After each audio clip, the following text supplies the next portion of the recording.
Overnight, Jimmy Kimmel making his return to late night. I'm not sure who had a weirder 48 hours, me or the CEO of Tylenol.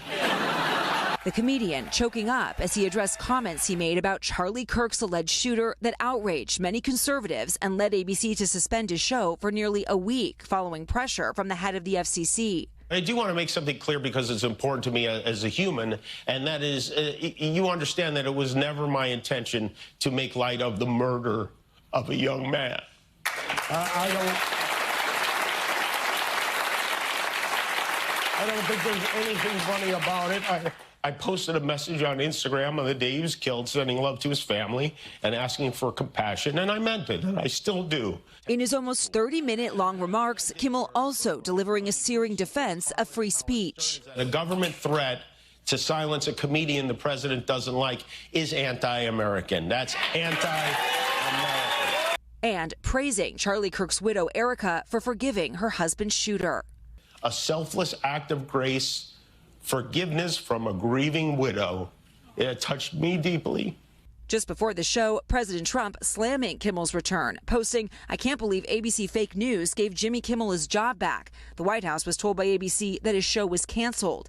He then suggested potentially taking legal action against the network again. Kimmel firing back. The President of the United States made it very clear he wants to see me and the hundreds of people who work here fired from our jobs. Our leader celebrates Americans losing their livelihoods because he can't take a joke.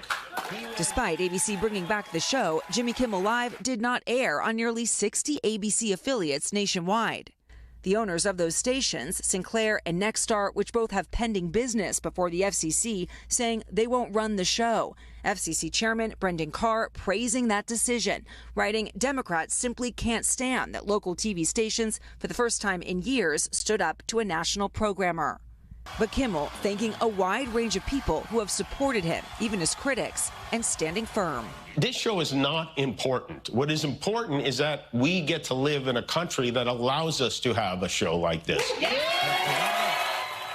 Now, audience members, guys, inside the taping told us that Kimmel's wife and his parents were there inside, that his mother at times got emotional and was tearing up during his comments. As for Nexstar and Sinclair, they have not said when, if ever, they plan to run Kimmel's show on their ABC stations again.